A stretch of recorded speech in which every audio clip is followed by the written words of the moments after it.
Hello, guys. Welcome to another episode of Lifestyle Architecture Lab.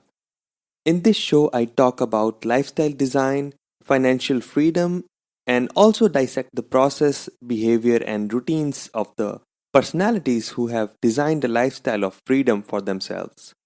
These guests range from artists, musicians, entrepreneurs, lifestyle coaches, investors, professional athletes, etc. These conversations dig deep into their stories to find out their thought process, tools, strategies, and tricks that makes them tick.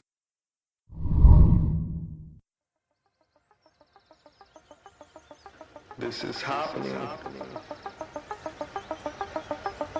Let me just do what I love to. No 9 to 5.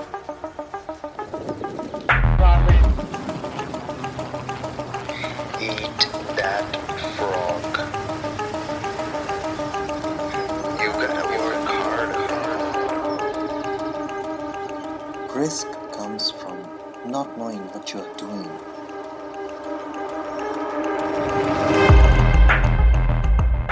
This is Lifestyle Architecture Lab, and I'm your host Himanshu Sachdeva. In this episode, I'm talking to Amit Mehta, founder of Univate Sports. He is a trail runner, a vegan, and a creative at the core. His company Univate Sports is the first Indian vegan sports nutrition brand. In this episode, we talk about his journey from starting a vegan sports nutrition company in a dairy obsessed country like India, his trail running club, plant based diet, active meditation, leading a young team and turning it into winners. There are a lot of life stories and nuggets in this wide ranging conversation. I really enjoyed this conversation with Amit, and I hope you'll love it as well. So, without further ado, please enjoy this conversation with Amit Mehta. Hey Amit, welcome to the show. Hi, Himanshu. Thanks for having me. Really excited to talk to you. Yeah, same here. I first saw you at the Autism Run, which is a yearly event done by a friend, Sayuri Dalvi, and after which I came to know about your brand, which is Unived. It's a vegan brand, and I think it's first in India to be a sports nutrition brand which is vegan. And since then, I've been following you closely on Instagram, and it is really amazing what you have done with Unived. And you have created a successful vegan brand which inspires so many people, including myself. Let me try to understand how did the entrepreneur mindset developed in you? Was it from an early age that you liked solving problems and finding ways? Yeah, I guess you can say that it's been from in me since a very young age. If I look back, then I think the first memory that I have where I was stuck in a situation and I had to figure things out was actually the first day of first standard. I was 5, and my mom was dropping my brother Sumit and me to school. He was in the 7th, and it was the first day for me in first. So, we got off the car, and my brother took me to my classroom, which was on the first floor, and dropped me there. And then he went up to his, which was, I think, on the 4th or 5th floor of the building. So, we were standing outside my classroom because the teacher hadn't come as yet, and the door was locked. And there was a bunch of us, all kids, 5-year-olds, just standing outside class, waiting for someone to come open the door. And we didn't know each other because that was literally the first day of school for all of us. So we were, just strangers to each other. Yeah. So we waited for a while, and some kids started playing, some were talking, some were sitting, some started crying, and I just got really bored out of my mind. So I decided to go up to my brother's class. I walked up 4 or 5 stories and knocked on his door, and by then his class had already started, so the teacher sort of shooed me away. But I opened the door and I said, "Hey Sumit, my classroom is locked. I don't know what to do. The teacher hasn't come, and I'm just getting really bored." So he wasn't allowed to step out. So, he just said, go down and wait. They'll come. They'll figure it out. So I went back down and, nothing had happened. The door was still Still no locked. teacher. And still no teacher. Door was locked and kids were still crying and playing. And yeah, so I decided to go home. I walked down. On your own. On my own. Yeah, I was. I was 5 on my own, and I walked down. And the school at that time, I was in Campion, which is in the city, and the school has a really tall metal gate. So the bars on the gate are really high. Maybe 12 or 15 feet high. Wow. And the gate is large and heavy, and it's locked into the ground with a vertical metal bolt which goes into the ground. And of course, there's a guard sitting by the gate. So I was observing this from a distance, and I was thinking to myself, okay, there's no way he's going to let me get out of that gate.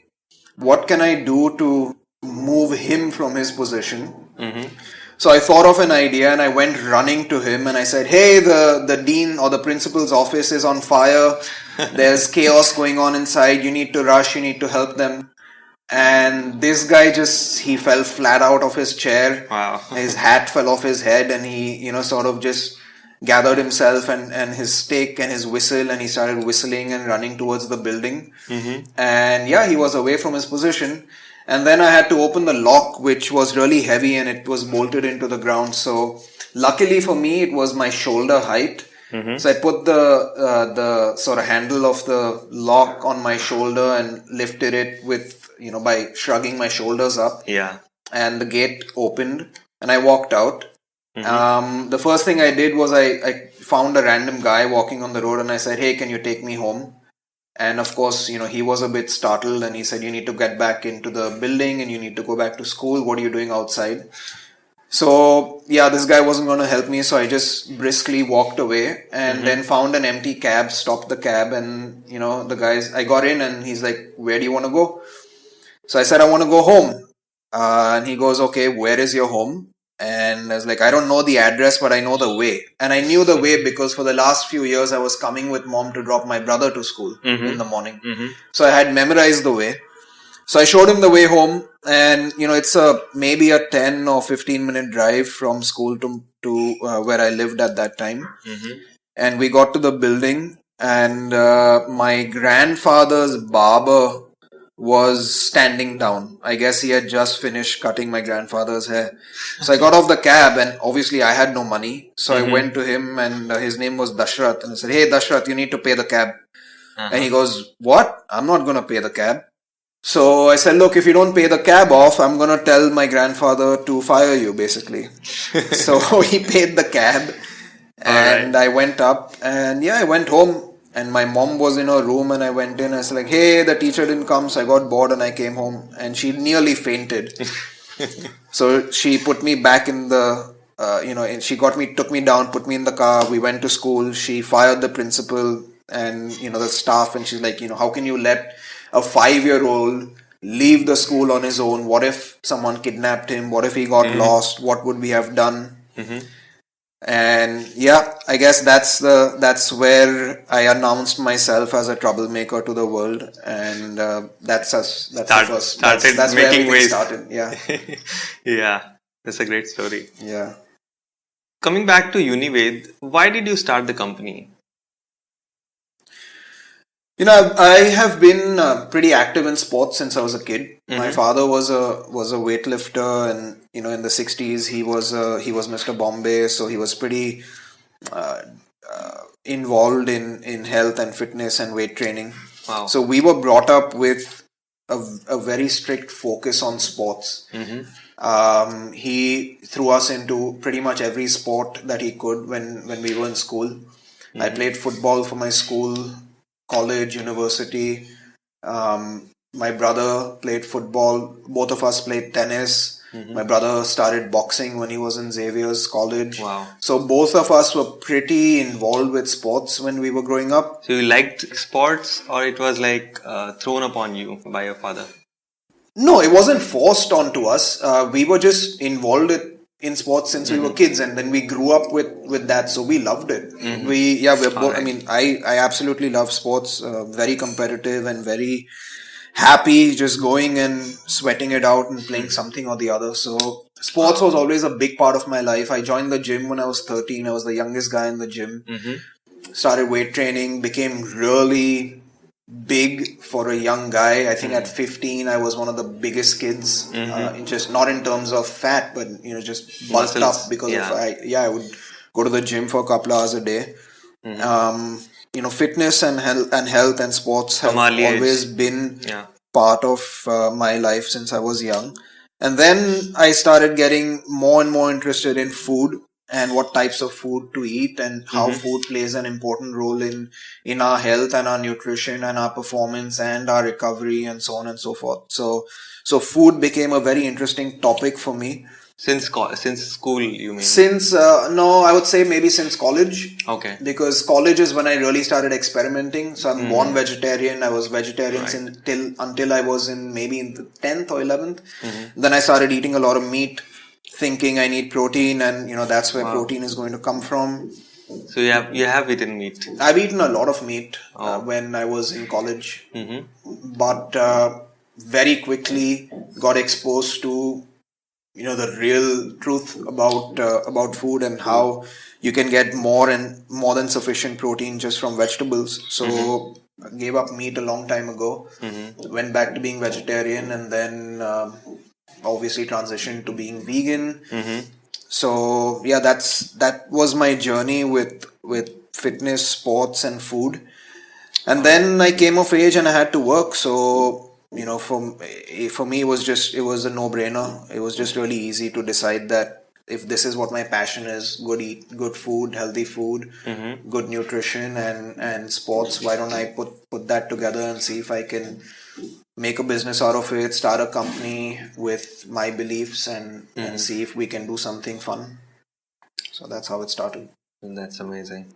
And while you were graduating, I mean, after that, you thought of starting a business. You didn't consider working for someone as an employee, right? I never wanted to work for anyone. I always knew that I wanted to start my own business. I knew that very early on, maybe when I was 16 or 17. Wow. I knew that I am definitely going to do something on my own. After graduating, I did think about working for someone for a couple of years just to work and get that experience. Right. But then I'm glad I didn't, because I was like, what's the point of me working at a company for 2 years to gain experience, when if I start something now, I will gain a lot more experience in the first 2 years just doing things on my own. So Right. that's what I did. When did Universe start? It was in 2011, I guess? 2010. 2010. Yes, August of 2010 I moved back from the US, All right. and literally 3 days after that I started. All right. And you started alone, or was it with some founder or with some employees? No, I started by myself. I remember I moved here, I think it was on a Thursday or Friday. I got back. I spent the weekend unpacking and just, catching up with friends. And Monday morning, I started work. It was just me. I didn't know anyone here. Well, apart from friends who I grew up with, I had no network here. I had never worked a job in Bombay before. Right. So I had no professional network. No one in my family or my extended family is involved with dietary supplements or sports nutrition products or that kind of a business. So I literally knew no one in the industry. But yeah, I started myself. So it was from scratch, everything. Everything's been from zero. It's been from I wouldn't even say zero. It's been from a negative. We've had to overcome a lot Lot of difficulties. a lot of situations to reach where we are today. So did your family completely supported you in your endeavor? They were supportive. I don't know how much they believed in the idea, because I do remember in the beginning people were a little skeptical. What's this guy going to do? He has no experience in this field, and he wants to start a vegan business in a dairy obsessed country. Yeah. So there were a lot of doubts. I've always been the black sheep of the family, so there have always been doubts ever since I was born, pretty much. But no, I mean, it's fair to say they were supportive. They gave me enough freedom to go out and do whatever I needed to do. And yeah. So you started with how many people in your company? Well, yeah, I started myself. I was alone for the first, I don't remember, maybe Few weeks or couple of something. weeks. Mhm. I would open office, clean the office. The Wow. first day I opened office, it was my dad gave me his old office, which is like a 500 square foot space in Andheri. Mm-hmm. And when I opened it on the first day, it hadn't been used for a long time, so it was just this. It was like a garage. It Abandoned. was Yeah. abandoned garage. So I spent a lot of time in cleaning it up. I got some local guys to help with, just whitewashing and things like that. But then once all the dust settled, I got to work, and the first thing I did is I went through the yellow pages. I had a Tata yellow pages book, those thick books Yeah, that yeah, come. yeah. I remember. So I went through that. I found some HR recruiting agencies. I called them up and I said, this is what I want to do. These are the kind of people I want to hire. So I wrote some job descriptions out and I gave it to them, and then they started sending people over, and that's how I met the first couple of people who I hired. All right. Yeah. Moving forward, how do you usually manage your time? Do you deploy any strategies, or are there any specific time periods when you put focused time in designing products? How does it go for you, the time management part? Time management I think it's become, a little more complex and tricky as the years have rolled on, because when I started, the only nature of work that I had on my table was putting a team together, doing some research, developing the products. We didn't have to focus on sales, marketing, or customer issues, logistics, operations, because we didn't have any of that. We didn't have any Right. products to sell. So as the years rolled on, I started I saw the need to wear new hats. The first time we launched the product, I had to put my sales hat on and become a Right. salesman.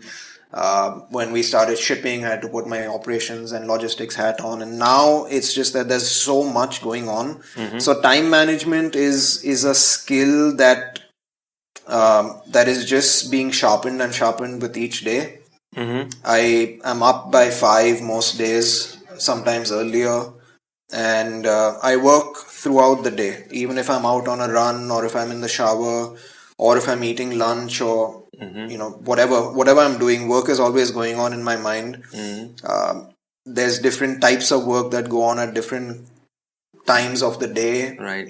In office it's more of operational stuff, accounting, Getting sitting things with done. the team, getting things done. On a run it's more of, okay, what sort of marketing should we do, what sort of athletes should we speak with. Forward looking strategies or something like Yeah, it's more easygoing stuff, more fun stuff. that. Yeah. So I think a lot of people who are in high pressure situations or who start companies, they sort of have to develop this skill where you're always working but you're never working, sort of thing. Right. Because if you're always working and you're always under that pressure, you're just going to explode. The body can't take it. Correct. But if you start enjoying the process, and if you say, okay,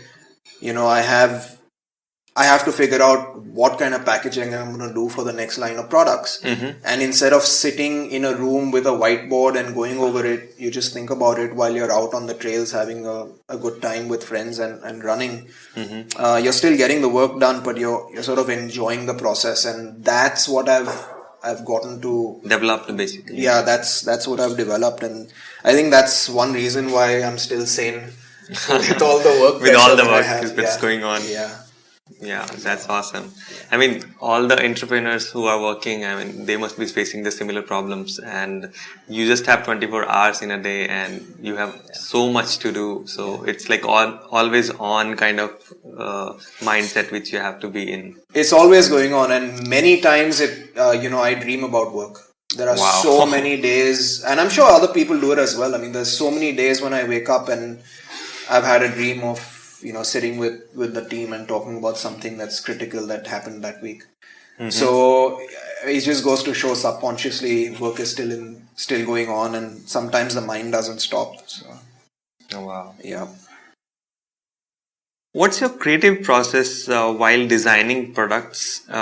Like, how do you invoke the creative process, and how you focus in that period? I think it really depends on what stage of designing we're in. So to give you an example, we've been working on a new hydration mix which we're developing for an athlete.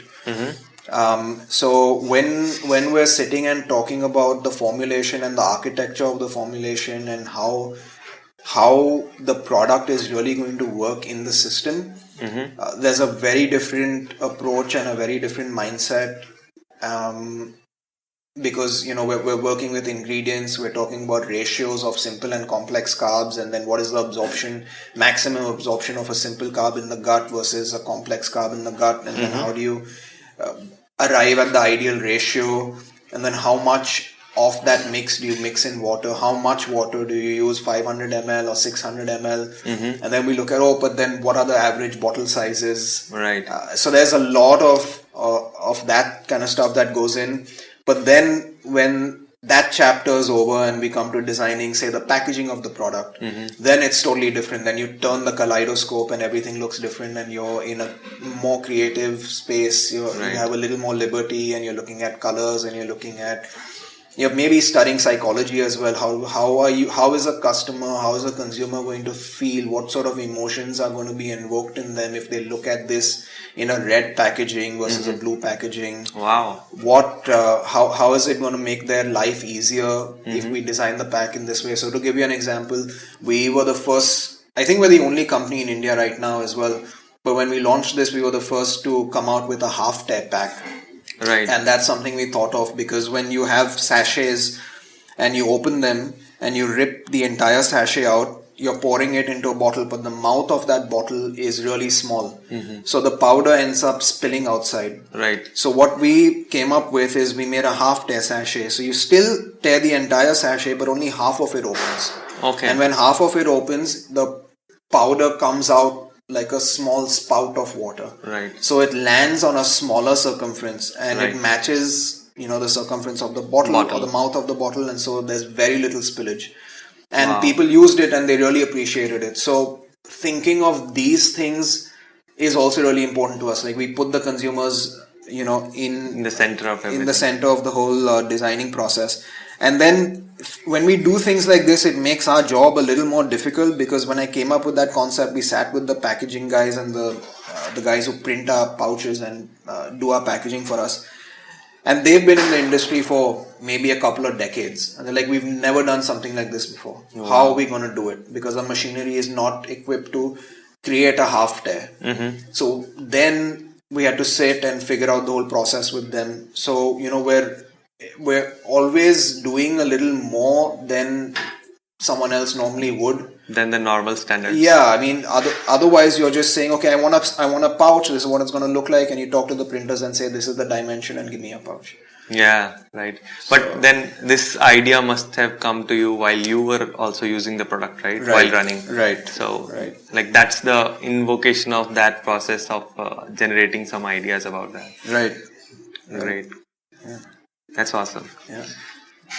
And coming to the routines and habits, how does your typical day look like? So during the week, it's pretty standard. We are up by 5 and we're out for a run, depending on the duration, either between 5:30 and 7 or 6 and 7. We're home by 7, and then between Monica and me, there's some prep for breakfast. Both of us have to shower, get everything organized. We try and get in the car and leave for work a little before 8. So we reach office by 8:15 or 8:20 or 8:30 at the max. Yeah. And we're at work till 5 or 5:30, and then we're home by say 6:30. Most days we work from home after that for another hour or two, depending on what's going on. Either Monica is sitting and designing packaging or figuring out the next marketing emailer that's going out, and I'm sitting and working on US stuff because of the time zone. Right. You have to balance out the time zones. Yeah, as well. because we're selling in the US as well, so that work I sort of try and do in the evening. And we're usually in bed and knocked out by 9 at the latest. So So it's nice. clockwork. Wow. It's clockwork during the week, and during the weekends, if we're out on the trails, then we're up at 3 because we have to leave 3? by 4:30, and My God. we drive out. It takes us an hour or an hour and a half to reach the trails, and we're joined with a lot of friends, and we go run and come back by lunchtime. So Wow. So it's like the typical day starts at 5 and ends at 9 around, right? yeah, Okay. All right. That's great. So, I mean, you are already uh, waking up early than the rest of the world. Like you get 3-4 hours. I mean, normal people like me, they wake up at 7 around. So Yeah. you already have. we don't have a choice. We have to be up early because if we want to run and train, then we have to do it in the morning. Right. And we've always opened office at 8:30. We've said from day one we want to work 8:30 to 5:30 at the max, Right. just so everyone at work as well as us, we can come home and have a life outside of office as well. Right. That's a great work-life balance also Yes. there. Yeah. So when did you start running, and why did you start running, and how it changed your life? I started running in, I think, 2015, early 2015. 2015. Yeah, Yeah. so it's only been a few years. Wow. And I started running because of Monica. She's been running much earlier than I have. All right. And one day she was just like, "Hey, why don't you join me for a run?" So I said, "Okay." That was in college or somewhere? No, that was in Bombay. That was in Bombay Yeah, only. that was in Bombay. I think I don't recall. I think it was maybe December 2014, maybe. So yeah, early 15, late 14, early 15 is when we started. And yeah, that's when I started.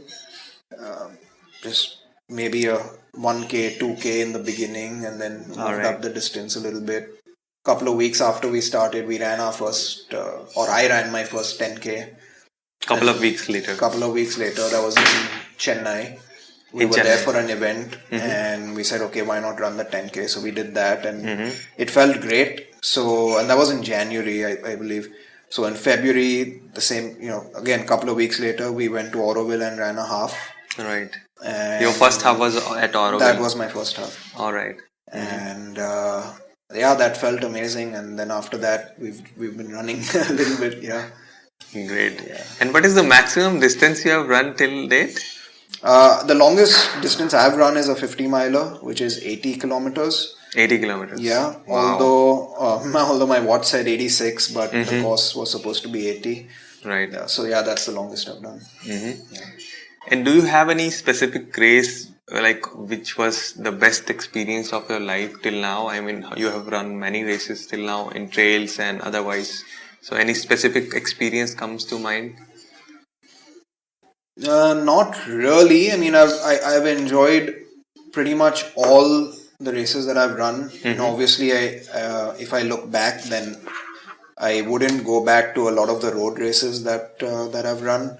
But every trail is a different experience, and every distance is a different experience. And every race teaches you something, and there's a lot to enjoy and a lot to suffer as well during these long trail races. So I really enjoyed all of them. They're all unique, and we have a couple of races coming up now. We're running in December, which is a 50K, which is a new race in Maharashtra. So I'm really looking forward to that. And then another 60K in South India, January. Okay. All right. And while you're running these big races, 50K or 80K, so what goes in your mind? I mean, do you listen to music in that time, or do you just don't listen to anything? You just are in the nature and just listening to the natural sounds and running your way up the mountains? How does it go? Yeah, I never listen to music. I've never run with a pair of headphones. Or earphones, and I never carry music when I run. I always prefer to just lose myself to the trail and the mountains and listen to the birds and nature. And when you're running over there, you can with each footstep, it releases a different sound. You're stepping on leaves and gravel, and it's just beautiful. So I always prefer to because that's the reason we go there. We don't. Yeah. You don't go to the trails and you don't run these races to listen to music, which you can listen to in your house as well. You go there for an experience, and the only way to experience it is to submit yourself to the surroundings, To the entirely. nature. Yeah. Yeah, that's great. And now you are running a trail club as well, right? So how did that come together? Yeah, so Monica and I were going to Kalavantin and running ourselves. And then one day, this guy from Mulund got in touch and he's like, "Hey, I've seen that you guys go to these trails. Why don't you come to Mulund and I'll show you? There's a small patch over there called Yogi Hills. Yogi Hills. Yogi Hills. It goes from, I think, Mulund and Thane in between that. And his name is Rahul. Rahul. So, and we'd never met this guy before. So, like, okay, let's go check it out. So we went and we met Rahul, and we ran Yogi Hills with him, and that was a great experience. So I was like, hey, this is okay, but let me take you to real trails and let's go to Kalavantin next week. So he's like, okay, let's go. And then a day before we were going, he sent me a text saying, hey, is it okay if a friend of mine joins me? And I was a bit skeptical because I didn't know a lot of trail runners in Bombay, so I wasn't sure what kind of a guy was going to come, because a lot of these road running, and nothing wrong with running on the road, but a lot of people aren't really mentally geared for the trails. Right. So it's really important to know who's coming. Right. But then this guy shows up with the largest calves I've seen on an Indian runner, and his name is Ishan Datta, and there was the four of us, and that's the first time four of us went to Kalavantin. And the next week I was like, hey guys, if this is going to be regular, let's form a club. So the four of us were there and we started Univet Trail Runners Club. Wow. And now it's grown a lot. I think this is also the first in India. I mean, there is no other trail running club. Is there? No, I wouldn't say that. There's, Chennai has a very large community called CTC, Chennai Trekkers Club. All right. It started as a trekking club and they organize a lot of treks and a lot of trail races as well. And now I think they have evolved as well, and most of them come to these ultra marathons and run trails. Wow. So they're a large community. I think maybe 200 or 250 of them. All right. But certainly in Bombay or Maharashtra, this probably is the only trail running club. And it's nice now. We've got a nice core group of members, about I think 15 or 16 of us. 15 or 16. Yeah. Okay. And they are pretty regular. We train together. Everyone gets up at 3 in the morning, and we meet at a central point, and then we drive out for an hour to these trails, and we push each other and we run with each other. And there have been some amazing stories of transformation, just within this group. All right. To give you examples, there was another guy, Rahul, who joined us last year, and this guy was 96 kilos. 96 kilos. Yeah, and it was really scary to see him run, because in the trails, with that weight, you never know how the body will react. Yeah. But if you look at him now, I mean, he's such an inspiration. He's lost so much weight, and this year he ran at Malnad with us. He ran 80 kilometers and he finished really well. Wow. So it's been an amazing, journey for him. And even the other guys, Nilendu, Ashish, all these guys, they're incredible guys. They're really hardworking when it comes to, running, and everyone supports each other. Everyone pushes each other, and everyone has evolved as a person and a runner together. So it's really nice to have the group. And I also want to say that at first Monica was the only girl, but it's really nice to see now that there are so many girls who come with us. And this is something that needs to be encouraged, because I really believe women are better runners than guys. A lot of them, because they just don't give up. They keep pushing themselves, and a lot of the girls who've come with us at first, they weren't really good. They weren't sure how to run the trails. On their first day, some of them fell down and they got bruised knees and blood everywhere, but they haven't stopped. They keep coming back and they're getting better and better. So it's really encouraging to us as well to have girls come run with us. Yeah, I think Monica has a page also, right, for that Trail She has a Chicas. page called Trail Chicas, Yeah. which she's just created to support women and encourage women to run. Yeah, That's awesome. yeah. And how does this trail running compares to road running? I mean, you have been at both ends. So. I don't think you can really compare it. You know, running on the road is fine. We do it during the week just because there's no other option. Right. But running in the trails is it's, I think it's more about how fast can you move in the mountains, because the terrain is changing all the time. There's steep elevation, there's steep downhills. You're busting your quads when you're running downhills. You're running on loose gravel. You're running through grass. You're running through streams of water. And then you're just in nature. You're surrounded by just mountains and lakes and beauty. So it's like every step is a new experience, and yeah. It's pretty much like Alice in Wonderland. Wow. Nice comparison. Yeah. All right. Coming back to the veganism, how and when did you become vegan? Was it invoked by some specific incident, or is there any story behind it? I went vegan for health reasons. Like I said, I started eating meat. I thought for health reasons, because I thought that's where I get my protein from. So I started eating meat, and then the more I read and the more I got exposed to food and how food can really impact your health, I realized that, I didn't really need meat, so I gave meat up and I went vegetarian. And then I got exposed to a plant-based diet, and I read everything that I could about a plant-based diet, and then the next day I gave up dairy. And I've been a big paneer eater. Aficionado. In my house, Wow. I think 3 or 4 days a week paneer was made for me, and a lot of it, like half a kilo, and I would just sit and eat it, couple of days a week. So it must be very difficult for It you. was actually one of the easiest things, and I'm really surprised I haven't missed it at all. The day I decided, the next day I was like, Mom, I don't want any more paneer in the house. I think the only thing that I really miss is ice cream, but now there's vegan ice cream available as well, so that's become easy. But apart from that, I didn't really miss anything when I gave up. So I went vegan for health reasons, and then I have remained vegan again for health and ethical reasons as well.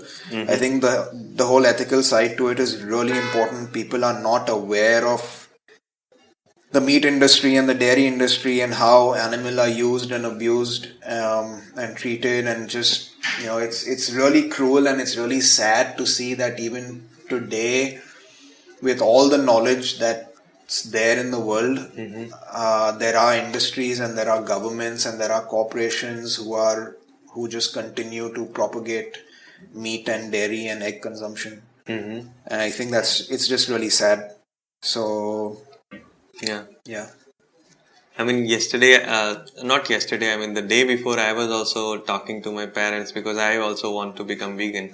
So I was discussing with them how we can include less of the dairy in the diet, and they were like, why do you want to become vegan? What is the basis on that? So as you rightly said, there is no awareness. They don't even know how animals are treated while getting the dairy stuff, and it's completely lack of awareness about the thing is, I think people have this mindset that dairy is such an important and integral part of our culture. We've been brought up with lassi and dahi and paneer and ghee, things like that. But times have changed. It's no longer how it was hundreds of years ago, where you had a cow in your home and you would take care of your cow, and the cow was a part of your family, right? And you would milk it a little bit, and whatever little milk came out, you would use that for your family, and it was a little sustainable. It's not like that anymore. This is now an industry, and I think if people of that generation or anyone who consumes meat and dairy, if you really take them to a dairy farm, and if they are exposed to how animals are treated, I mean, cows are raped every day. Right. There's artificial insemination that's done every single day. The calves are born, male calves are left to starve and die. The industry doesn't even spend money in killing the male calves because it's expensive to kill them. So they're just left in a corner of the farm and they starve and they die on their own. That's sad. It's really sad. Mhm. And then once a female is done with, once she can't produce anymore, she can't give babies anymore, that means she can't give milk anymore. So she's shipped off and she's butchered and the meat is sold. Wow. So by consuming, people don't link all of this together. They don't think that by eating an ice cream or by drinking a lassi or by consuming milk, I am actually part of the process and I'm part of the chain where Which encourages this. which encourages this and where all of this goes on.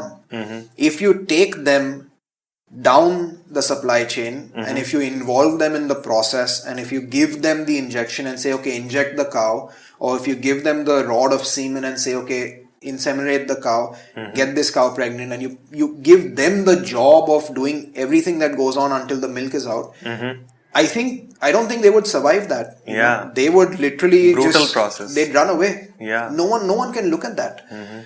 So people and even influencers are guilty of this. You see actors all the time saying eat 2 eggs a day and you'll get you'll be healthy, or drink milk every day, and people do that just because they get paid. They don't realize what they're actually doing. Yeah, Sunday ho ya Monday rose ka one day. Exactly. Sort of. Exactly. It should be Sunday or ya Monday. By eating eggs, you're part of this process. Even if in Bombay, that's another thing that happens every morning when we run. Sometimes the van that carries hens, chicken, it drives past us, and there's just this stench in the air. It smells disgusting, and it's the smell of death. It's the smell of death. If you make someone sit in that smell and eat a butter chicken or a chicken tikka masala, they would not eat it. They wouldn't eat it. But they're not exposed to that. They're exposed to sitting in a restaurant and getting served a tasty dish. Or sitting at home and ordering something that has meat. They don't know the story behind the killing. They don't know the story. And even if you think of it, what makes these dishes taste good? It's the masalas that go in. It's the marinade. You marinate the chicken with herbs and spices and turmeric and coriander powder and garam masala, and all of that is from plants. The taste comes from the plants. Without that, without the marinade, without the herbs, without the masalas, you can't eat raw meat. Oof, that's heavy. So how does your diet look like on daily basis? I mean, how do you consume proteins? Do you include supplements every day? Do you have any specific strategy? How do you want to get your proteins and carbs out of plants? Food's pretty simple for us. Mornings, breakfast is a large bowl either of a lot of fresh fruit, whatever's in season, topped off with some dry fruits on it. Or a bowl of oats and ragi flakes, again with whatever seasonal fruit is there. Monica makes coconut milk at home, so I use that and dip it in that and eat it. I drink a couple of smoothies a day. One is we have a product called Daily Super Greens, which is a blend of organic fruits and vegetables. So I'll drink that in a fruit-based smoothie at some point of the day. And then the other one is with a lean protein. Again, it depends on the day. If it's a hard workout, then I'll drink the protein after that. Otherwise, I'll drink it in the afternoon or in the evening. Lunch is usually leftovers of dinner. Whatever we had the night before, we save a little bit and pack it and take it to office for lunch. There's a couple of snack boxes that go in the bag as well. A small box just of dry fruits, and then either an apple or a sitafal or something, whatever's in the house. And then dinner again is very simple, with some vegetable, maybe with some rice, brown rice, or some roti, or some pasta, or a large salad. Some days in the summer we just don't feel like eating hot food, so we'll make a large smoothie bowl in the night. At night. So I'll maybe have 1 or 2 smoothie bowls. And that's it. That's what. It's all completely plant based. That's what food looks like. Wow, that's awesome. And do you follow any specific mindfulness practices?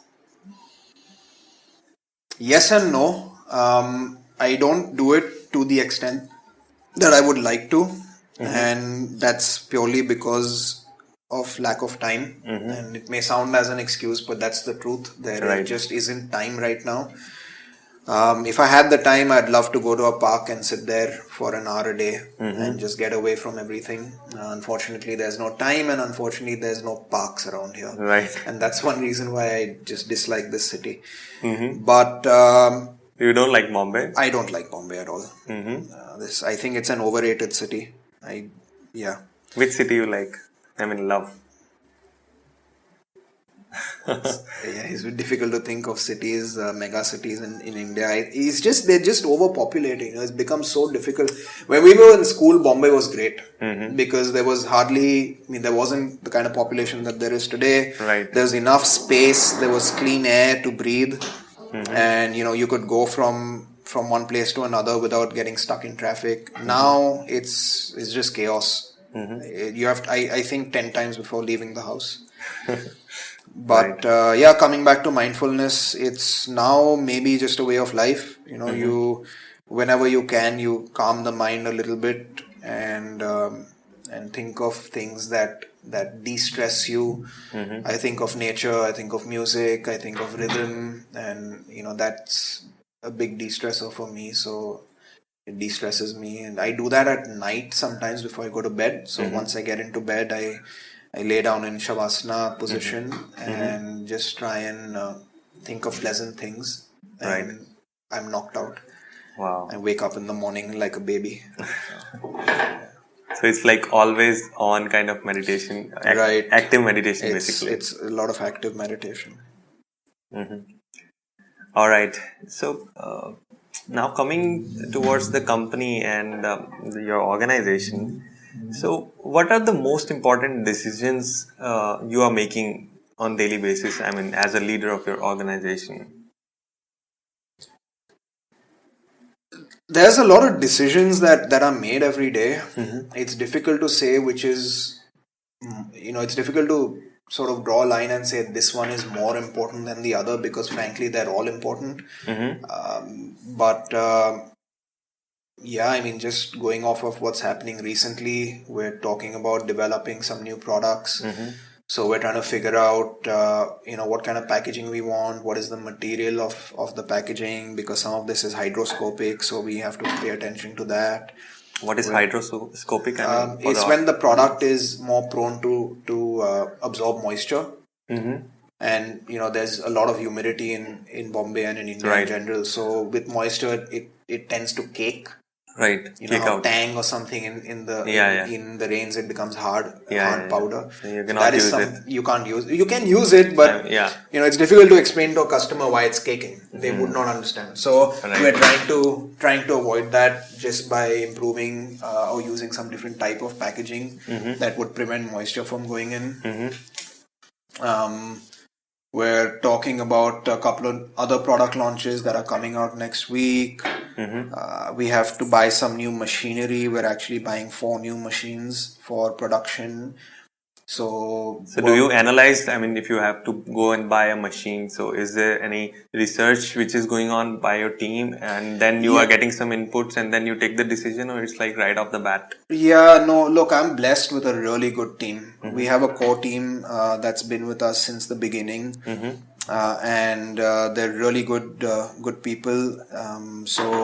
The team goes, they look at the process, they take trials. We will take our product to the manufacturers, the manufacturing facility, the guys who make these machines, and we'll do trials on their demo machines. We'll see if it works for our process. And then we'll amend certain things, If they have 2 spouts in the machine, we may ask for 1. If they have a pressure gauge, we may not ask for that. If they have we may ask for a different sized hopper, things like that. So it's only through trial and error that you figure these things out. Unless it's a very conventional production process, then, there's a standard machine. Like for capsuling, there's just a standard machine. It's a conventional process. But for some of these other products, like our gels, it's not a very conventional manufacturing process. So we have to develop machines that work with the kind of process that we follow. It's like custom made. It is a bit of a custom made Yeah. machine, correct? All right. Yeah. Can you name a person who has had a big impact on you as a leader? I mean, it can be a mentor or a person who you have known who had a big impact on your life. That's a tough one. Yeah, I don't know if there's a single individual that I have very closely followed or read about and followed their business practices or strategies.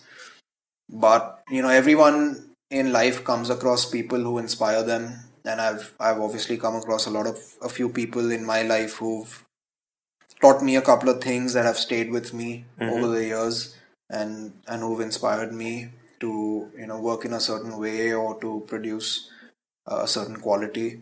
But and they've been someone who's been my professor in college, or someone who's been my boss when I was an intern, or my father to an extent, or someone like that who they've you sort of, as you travel and you meet people, you have this knack of picking up small things from people who you wouldn't expect to pick it up from. Right. And then it sort of stays in the back of your head, and then you're faced with a situation at work where you're stuck, and then suddenly you're like, hey, but I remember this happened with situation. this person in this conversation, and then you try that. So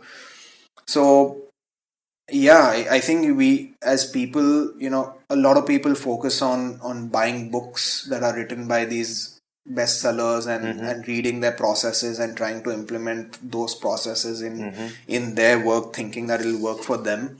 I've never done that. I think inspiration is everywhere, and I think you can learn a lot from everyone.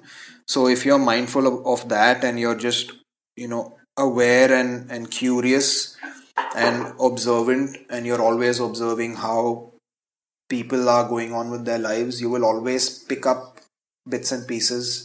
And over the years of picking up so many bits and pieces, they form a picture for you, and that is where you draw your answers from.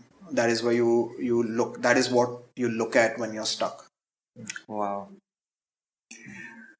What strategies you have deployed as a leader, I mean, in your organization to keep your employees engaged for long terms and basically make Unived amazing to work at? So a couple of things that I decided very early on was, one, that when I started, I said I only want to work with freshers. I don't want to hire people who have a lot of experience, because for me, experience is not as important as dedication, or experience only helps you get so far. Ultimately, it's what is the mindset of the person, and are they committed enough to cross the hurdles and build something together. So our entire team, whoever's joined us, they were all young guys. I was 27 when I started.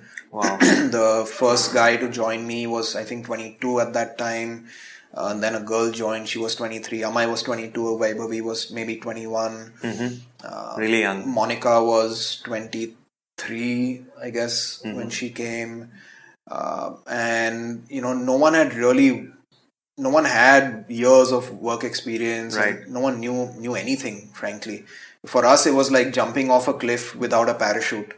And then we're falling really, really fast, and we're trying to figure out how to build that parachute before we crash. Wow. So that was one very key decision, and it's really worked out well for us and for the company, because the youngsters were given a chance to make mistakes, and only through making the mistakes did they get the experience and did they learn. And we all of us have made a lot of mistakes at Unived, but that's how we learn, and we figured things out together. And touch wood, we're in a good place right now. The core team is still with us, and all the people who are important at the company have been with us. I mean, 6 years, 7 years, 5 years. No one left. No one has left. There are people who have left, but their reasons for leaving But not the company or were very we've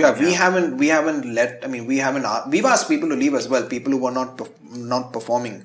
And there's always going to be that. Look, you're never going to every person who you hire or every person who joins you is not always going to be with you for the rest of their lives.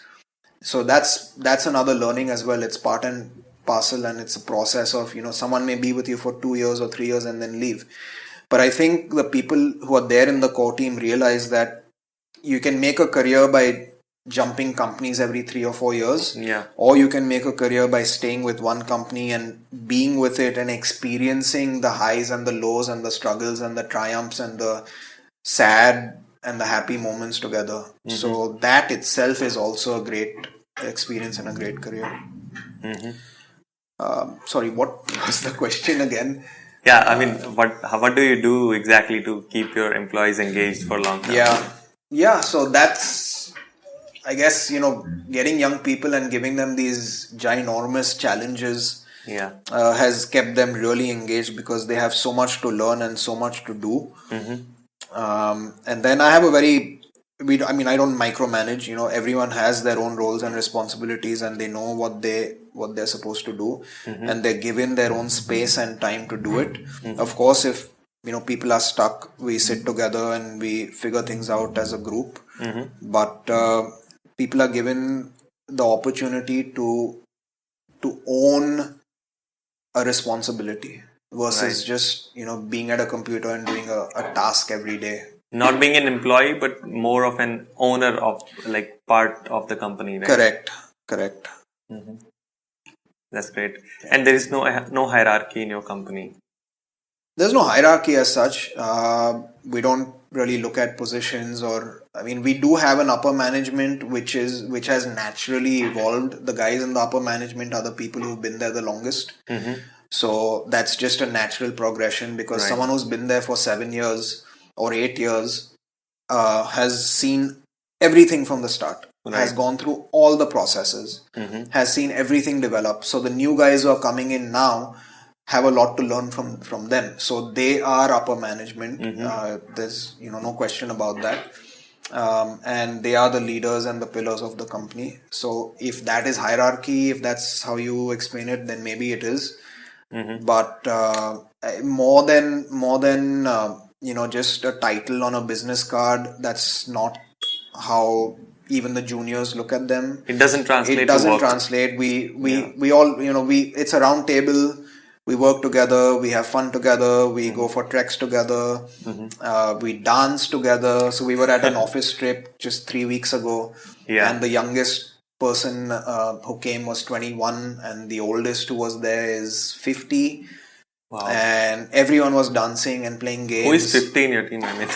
His name is Hitesh. He looks after, he's in a CFO position. He isn't full-time with us. He's been with the family for the last 35 years. He used to work with my dad in his companies. So he's working at another company right now, and he supports us. He comes once a week to look over certain things. But he will be joining us full-time from December. Okay. So he's seen me since I was a kid. He's known me since I was maybe 5 years old. Wow. So it's really good to have having said one elder, it may help, right? Yeah. That's great. And living in a digital world today, what is one mistake you see influencers making more frequently these days?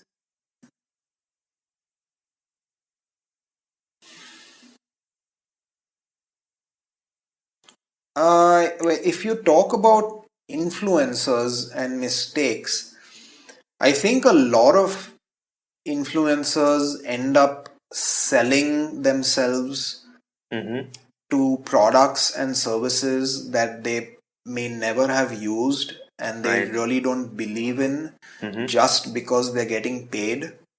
And what that does is it creates a false image to their followers and to people who really believe in them and people who trust them. And I think that's wrong. Yeah, they're getting paid, and it may be their business to to do that. It's But like misleading the crowd. it's misleading people because they themselves don't believe, have never tried the product. Mm-hmm. So we've gotten emails from a lot of these social media influencers. Recently, we got an email from these guys who manage the account for a very famous fitness influencer who's a male, and he's got, I don't know how many hundreds or thousands of followers. And they wrote in saying, hey, blah blah, we really like your product and your company, and this guy who's their client really believes in the brand, and he would be very happy to help you guys because he's read about your story and he wants to support Indian companies and Indian entrepreneurs, and he'd love to help support your company and your team and so on and so forth. So I was like, okay, this is nice. So I wrote back and I was like, great. Has he used any of our products? Which products has he used? Which products does he like? And they write back saying, no, he's never used your products. He's never tried your products, but he's willing to post whatever you want. And these are his charges. Oh my God. And for each post, so many lakhs, and for a package of posts per month, it's so much money. And I wrote back saying, thanks for the opportunity, but we don't like to buy our reviews. We're not going to do that. We're an ethical company. We don't want to pay people who've never used our products just because they have a large following. That's not the way companies should go about their work. Sure, if there's someone who's used the products and who has a large following, who's a genuine user and believer of the product, that's a very different story. Right. But a lot of these unknowns who they're just big on social media and they think that they can reach out to brands, and brands do that as well. They pay them a lot of money, and you see one week this lady is posting about a Dettol soap, and the next week she's posting about a handbag, and then the week after that she's posting about something else. And she's a fitness and a health and a lifestyle influencer, and if you look at her, she's not even that fit. Wow. It's just that she may look pretty, so she's got hundreds of thousands of followers. So I think that's one mistake that people make, and with a lot of, that kind of power comes a lot of responsibility, and they're not using. With that position, when you're an influencer, you're also responsible for the people you're influencing. You shouldn't be posting about anything and everything and accepting or reaching out to brands, actively reaching out to brands saying, hey, this is the kind of influence I have, this is the kind of money I want, and this is the kind of reach I can give you. Maybe corporates take it, but just as a person and as an individual, think about, ethically it looks wrong. Think about yourself. What if you were being influenced by someone like that? What if you were not a big influencer? You were just some, random person, and you were following someone who was a big influencer, and they started posting about some products, and you spent your money and bought those products, and they didn't work for you. It's just not right. So I think that's something that's going on a lot. Right. There's also companies who are buying reviews on Amazon. They'll go out and there's these other companies who charge them money and they post reviews about their products. Yeah. So there's a lot of this that goes on, and it works for them, it gives them business, but at the end of the day, I don't know how those business owners sleep well. Yeah. Because you can't go, I can't go to bed thinking I've cheated someone. It depends on your life values as well, I guess. Yeah.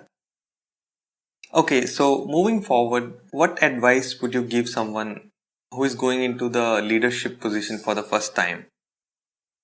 I think the first and most important thing for anyone who's in a leadership position is to believe in themselves. You have to have self-belief. The world may not believe in you, your friends, family may not believe in you, but if you are entering that kind of a position, you have to believe in yourself. You have to believe that the objectives that you've laid out for the next year, 2 years, 3 years, whatever it is, are going to be achievable. And that belief has to transmit into your team. If you don't believe in the work you're doing, if you don't believe in the direction you're going in and the path that you're drawing out for yourself, then your team is not going to believe in it. And if they don't believe in it, there's no way you're going to achieve it, because you can't do anything on your own. anyone who says that they've achieved something on their own is lying. You cannot do anything without a team. A team is critical to the work that you do, and without belief and self-belief, I think that's where everything begins. You may find yourself in situations where you're stuck, where you don't have answers, and I think that's okay, because you don't always have to have the answers with you all the time. Right. But you have to believe that you will figure it out. You just have to think that, okay, it may be a tough time right now, but as time goes on, we will find an answer, we will find a solution, we will figure it out together. And that's the kind of guidance you have to give the team, and that's the kind of mindset you have to create within the team, because it's not easy to be in that position. When I started, for the first few years, it was just 3 or 4 of us. Now we're 35 people in the company, so that's 35 careers that I'm responsible for, and everyone wants to grow personally. Everyone looks Right. forward to a raise every year, and people have their own families to look after. Guys are now getting married in our team, and people are having children, so the responsibility grows year after year. And yeah, there's been many times when I've sat by myself in my room thinking, what am I going to do? There's so many people, and we have so much to do, and I need to grow the company, and we have to do this and that and enter new markets. But things happen. I think when there is belief, and when you just stick to it day in, day out, the world conspires, people come together, good things happen, you come across good people, and things go on. So never lose hope, and never doubt yourself, never not believe in your mission and in your team. And that's another thing, you have to believe in your team as well. It's as, yeah, one thing is believing in yourself and the path that you've drawn out for yourself, but the next thing, and which is equally important, is believing in the team. They're going to make mistakes, especially for us. I mean, they were all young and Right. they'd never worked before, so they made a lot more mistakes than they would now. And that's fine. You have to believe that they will overcome their errors, they will overcome their mistakes, and they will learn and they will grow. And when you have that belief, and when they see that you have that belief in them, it changes them completely. Yeah. And it empowers them to believe in themselves. It empowers them to not doubt their own skills. Because there's been so many times when they've been faced with mountains to climb, and they've been really scared to start that journey. But just with a little belief and one step after the other, they've done it. So always believe in the team and in yourself. Wow, that's great advice. So, what are you doing to ensure your personal growth as a leader? I mean, do you do some courses, or do you organize something for your team as well, like so that they can also grow, like some trainings, etc.? I'm doing a course right now. I'm doing a nutrition course from one of the leading centers in the UK, and I'm doing that purely to obviously gain a little more experience in the role food and nutrition can play, because I'm involved in that business of sports nutrition. Right. For the team as well, we have a lot of group sessions. Like I said, we were out for a trip a couple of weeks ago where everyone from office was taken out to a resort, and we spent the weekend there, and we had team building activities, and we watched some films, and we had a lot of Q&A. A lot of the young people stepped up and spoke about how they approach work, and a lot of the people who've been there for a while shared their stories of how when they joined, how things were there and then, and how things are now. So sitting together as a community and as a team and sharing experiences and opening up itself is a great way of learning and approaching work with a different mindset every day. As your company's core is veganism and healthy living and nutrition, so how do you encourage that within your organization?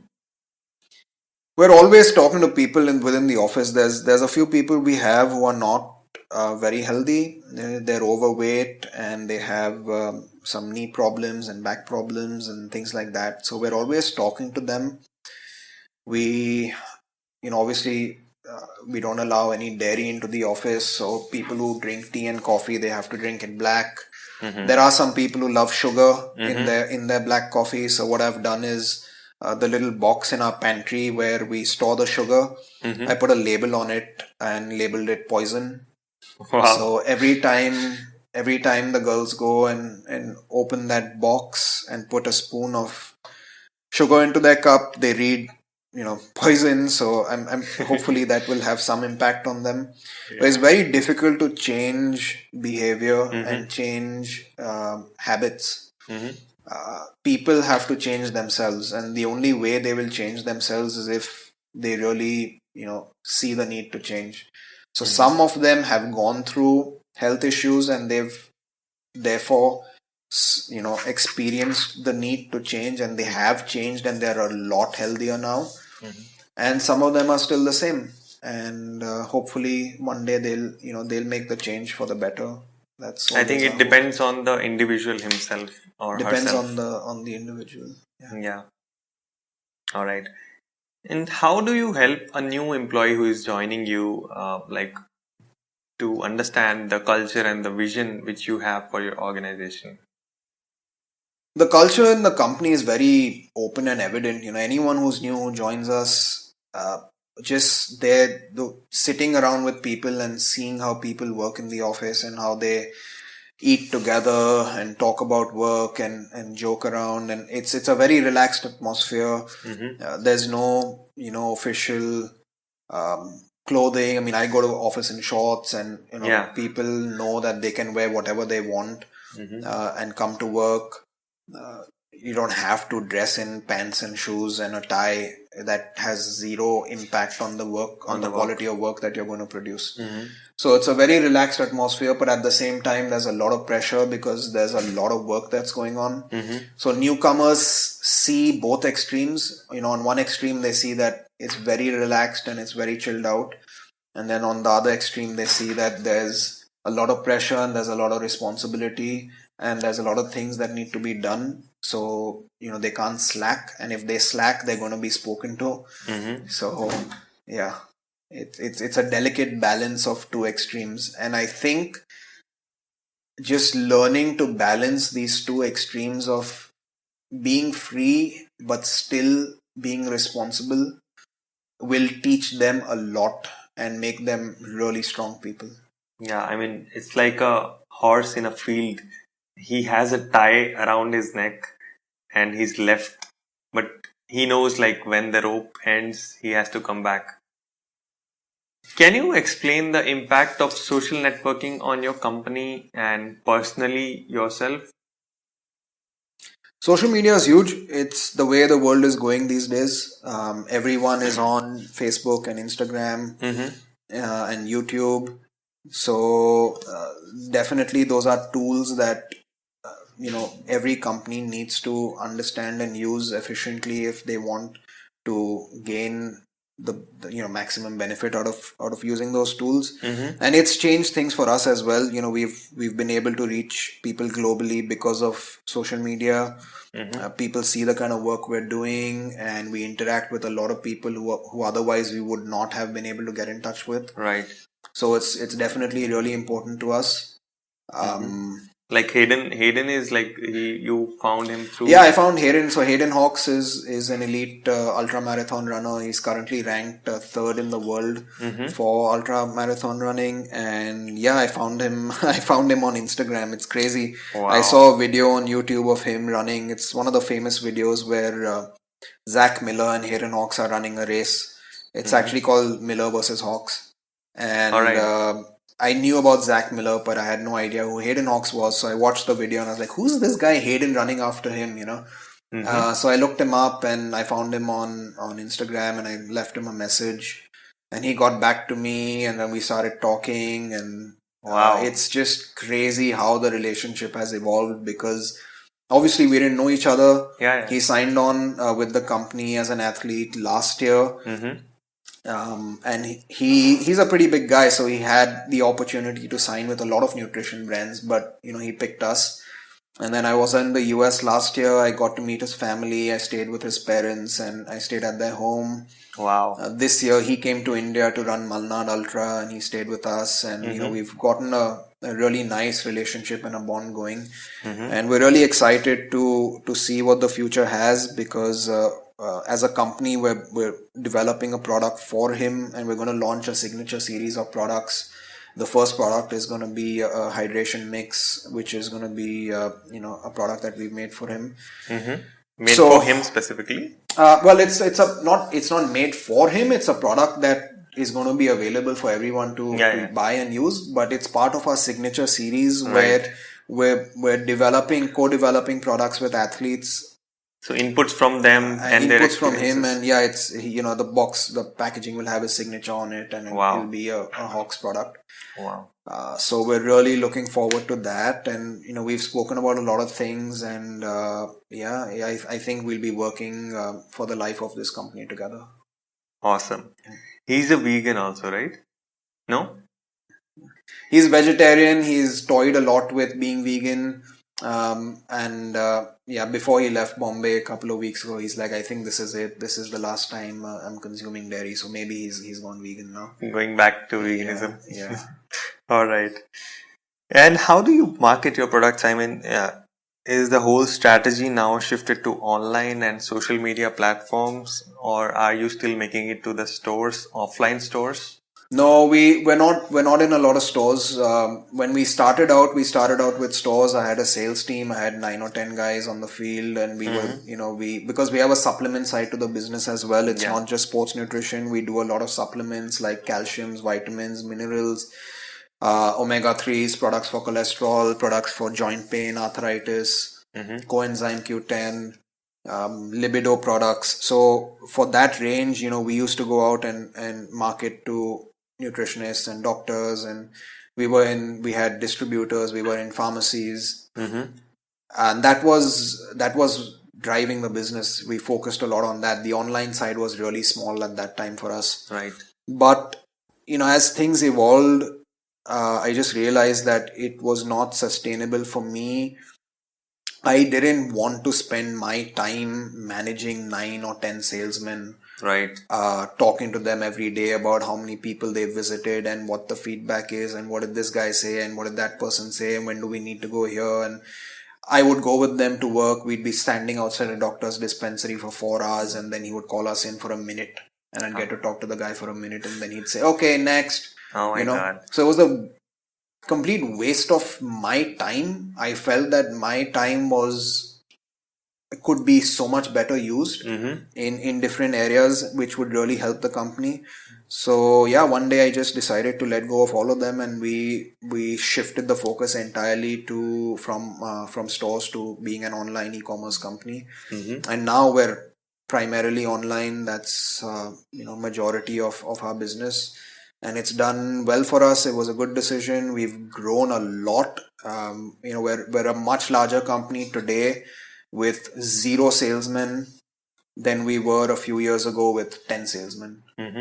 So again, I think that proves that just because you have a large team doesn't mean you're going to be successful. More than a large team, what you need to have is a good strategy, and you need to make the right decisions at the right time and believe in those decisions. Because when we let go of them, everyone questioned me, like, what are you doing? Are you nuts? You have 10 guys on the field selling for you, and you want to go from that to having 0. Who's going to sell? How are you going to survive? The only way you can survive is if you sell, because that's how the money comes in. If we don't sell, we don't have money. If we don't have money, we can't run the company. But it was very clear. I mean, there was no doubt in my mind whatsoever. I was like, no, this is the way. Online is the way. This is the strategy. It's going to take us 3 to 6 months to really achieve it.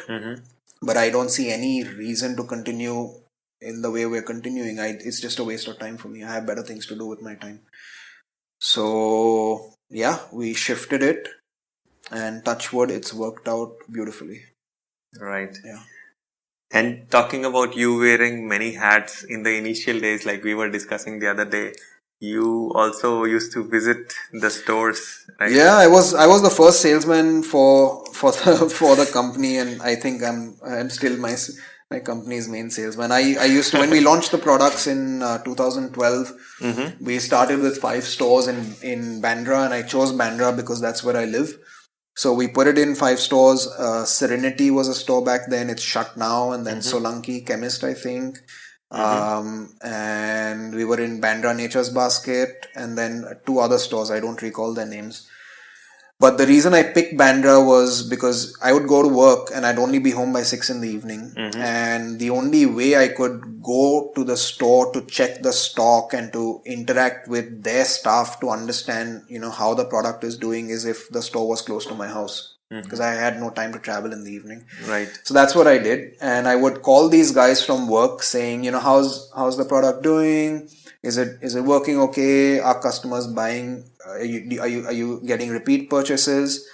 And they'd be like, yeah, it's doing fine, this and that. And I say, okay, I'm going to send my salesman in the evening. You better make sure you show him the stock and everything. Right. I'd come home, I'd put on my old shoes and my old pants, and I'd go to the store and say, oh yeah, boss has sent me, show me the stock. And they obviously had no clue because they had never met the boss. I had only interacted with them over the phone. Wow. But that was a great experience because that's what taught me what it's like working on the streets. That's what allowed me to get my hands and feet dirty and interact with them at their level. And I learned a lot. And after that is when I hired the salesman. Right. So once they were on board, I knew some tricks of the trade and I knew how it is to work on the streets. So it was a little bit easier for me to manage them. But yeah, that's how we started. I mean, the things we've done, we were working every Sunday. We were at farmers market for 3 years, every Sunday. We'd work 6 days a week in office. At that time, we had no Saturdays off. We were working all 4 Saturdays. So we'd work 6 days a week in office, and then Sunday morning, go to the farmers market 9 a.m. till whatever 2-3 p.m. Put up a stall, sell, talk to customers, unpack, pack, repack, put everything in the car, drive back. By the time you're home, it's 5 in the evening. You're dead tired. Day's gone. You're gone. The day's over. The weekend's over. You eat dinner. You go to sleep. You're back to office the next day. We did this for 3 years. Wow. And then one day Monica was like, don't you think we should get some Sundays off? I was like, yeah, maybe you're right. So we stopped going to farmers markets. And yeah.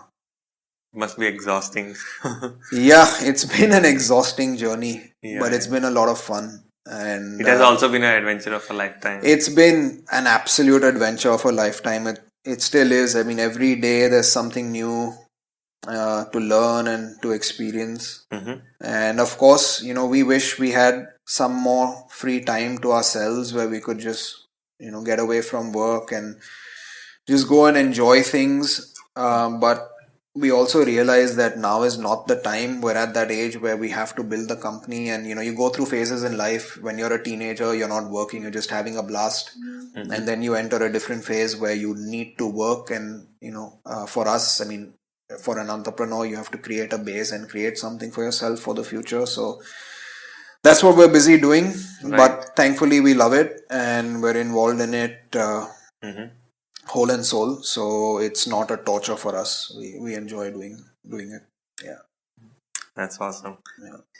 And coming to some fun questions, what advice would you give to your just graduated younger self?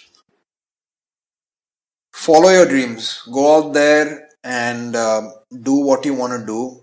If you have a passion or if you have a dream and you have doubts about it, or someone in your family or your friends are telling you that it's not going to work out, but deep down inside in your gut, you know that that's what you want to do and that's what's going to make you happy, then just do it. Don't worry too much about whether it's going to be successful or not, or if you're going to make money or not, or all of that is secondary. I think what's most important is listen to your gut and follow what your gut is saying. And that is something that a lot of people don't do anymore. And I think that, ability to listen to that natural instinct and that voice that's coming out of the stomach saying, hey, do this. This is what's going to make you happy. This is what's going to work. You already know it. Right. You just have to allow yourself to listen to it and to follow that voice. There's the same thing which you fear also. Like, It's your biggest fear, and it's your biggest calling at the same time. right. So if you face your fear and you really put in a lot of effort, you can conquer it, and you can make your dreams a reality. Wow, that's great. Okay, and what under 5,000 rupees purchase you have recently made, which probably changed your life for good? this morning this morning we were at the organic market, and we bought a lot of fresh fruit and vegetables, and a lot of cool stuff. So yeah, I think we spent maybe 900 rupees, but we Wow. got a lot of fresh fruit and vegetables, and that'll last us for the next 3 or 4 days. And yeah, that is definitely something that has changed our lives for the better. Just eating healthy and Eating fruits and plants. eating good stuff. Yeah, it doesn't cost a lot to be healthy. This is another misconception that people have, like, oh, you're vegan, it must be so expensive, it must be so difficult. It's actually cheaper because you don't have to spend money buying meat and milk. Yeah. And you end up buying things that are really good for you.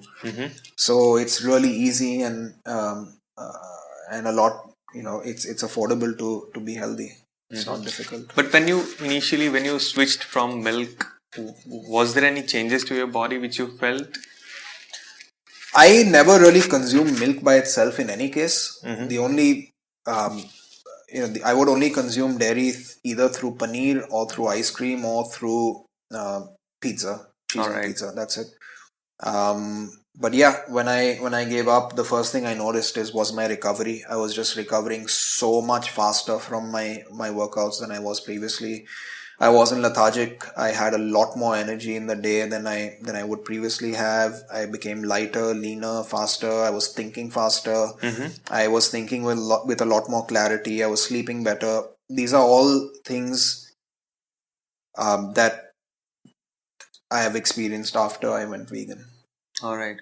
And do you do any fasting also?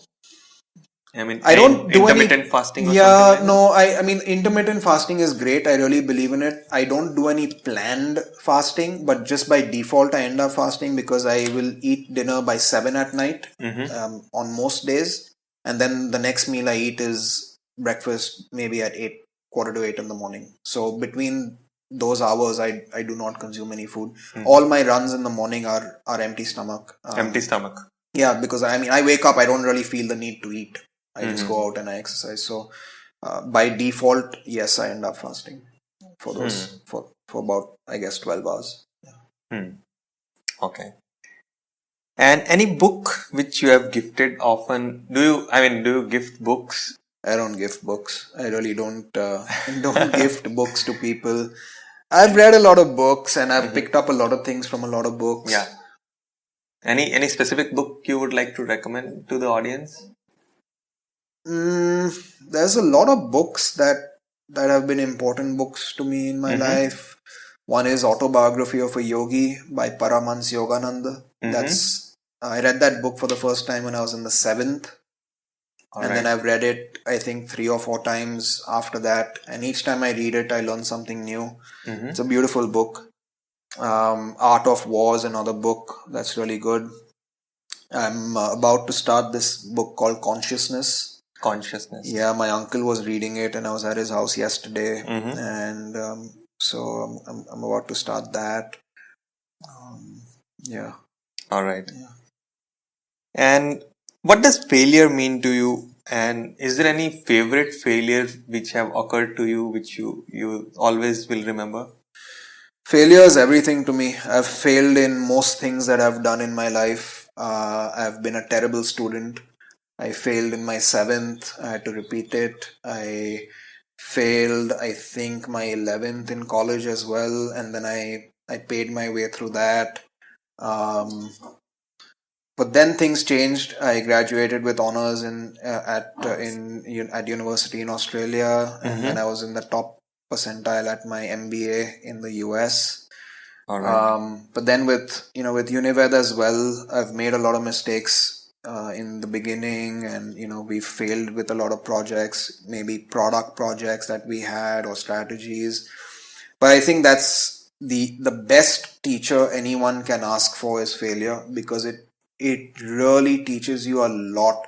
It teaches you more than you can learn in a classroom or you can learn from a book, because it's real life experience. Right. You do something, you think it's right, things go wrong. Sometimes they go wrong because you were not good in execution. Sometimes things go wrong because of external variables that you don't have control of. Then you start realizing that you need to put barriers in place or protection in place even for external variables, which may reduce the impact that they can have on the project. um just different things like that. So yeah, I think failure is something that we need to embrace. We cannot, there's this whole stigma associated with making mistakes Right. and failure, and Especially in our culture, I think. especially in our culture, and especially with parents and children. You're not allowed to fail, you're not allowed to make mistakes. If you do, you're wrong, something's wrong with you, you're never going to be successful in life. You didn't work hard enough, or you did not study hard enough, you only got a 95%, that's not good enough. Look at the neighbor, she got 97%. So we need to stop comparing people with other people, or our children with other children, because everyone's different, everyone's unique. Yeah. There is nothing set in stone that someone who graduates with a 95% is going to be more successful than someone who never went to school. So we need to let people make mistakes, we need to let people fail, because that will teach them a lot more than any other experience would. Yeah, I think that's something that most entrepreneurs need to embrace as well. Be prepared to fail. Yeah. Look forward to failing, because that's the way you're going to learn, and that's the way you're going to be successful. Yeah. If you don't like failing, that's not the path to take. Yeah, for you. if you don't like losing, you're going to be the biggest loser in life. Right. You have to be prepared to lose, and you have to be prepared to fail, because that is going to be a golden experience. And through those experiences, you will chart out your strategy to success. Wow. That's some awesome advice for entrepreneurs. Okay. And at the core, you are a creative soul. So how do you handle criticism? I love it. Yeah. I don't mind it. A lot of people have said a lot of things to me, about the work. It's all good. People have opinions, and you have to listen to everyone. I obviously take it very personally when customers criticize the products, or criticize our delivery, or our service. I personally respond to all of that. Any negative feedback that's received within the company first comes to me. That's the way I've set it up. And I look at that, I analyze it. Most times I'll call the customer and say, hey, you wrote into our customer care saying this was your experience. I'm really sorry, but can you tell me a little bit more about it? Because I want to know what exactly happened. Right. And only if I hear that firsthand can I understand, and then speak with the team, and make changes if changes are necessary, or see how we can improve our processes. So, and we've been fortunate, because a lot of people have sort of looked at Unived as a homegrown brand, which it is. Yeah. And so they've felt very connected, and they've taken the liberty to be very frank with us and call us and say, hey guys, great product, but this didn't work, or hey guys, the packaging wasn't good enough, or whatever. Yeah. So I'm really thankful to those guys, because it's only through that feedback that we've been able to learn and improve and set things right. Yeah, I think feedback is the way to go with any product. Absolutely. You are always improving and improvising. Right. All right. And Unived is now established as a vegan sports nutrition brand. So what is next for you and Unived? The next, so 2019 is a big year for us. We're focusing on the US. We want to make a credible, respectable push for the brand in the US. And of course, India is obviously our home, and that's another, great area of focus for us. So between India and the US is where we want to establish the company, at least in the near term. Those are our near-term goals. All We right. have a few new products and a few new projects that we're working on, and I think if the things that we've we've charted out for the next few years, if even half of that falls into place, then I think we'll be in a good space. That's awesome. Any parting words to my audience? I hope you guys had a good time listening to this. I hope I didn't bore you, but I don't think so. no, yeah, no. It's been nice to have this opportunity. I think this is the first time I've actually opened up a little bit and spoken about the company ever since I started it. I don't think I've ever been interviewed as such. So it's been nice to turn back time and think about all those moments and speak about some of them. Always happy to speak with people who may be listening if they want to just catch up, or if they have ideas that they want to bounce off of us, or if you're stuck, if you have your own business and you're stuck and you need someone to talk to, that's really important to have a bouncing board. So feel free to reach out. You can find me on, I guess, Instagram at RRUNN. So just feel free to message me, and if I can help you guys in any way, I'm always happy and available to do that. Awesome.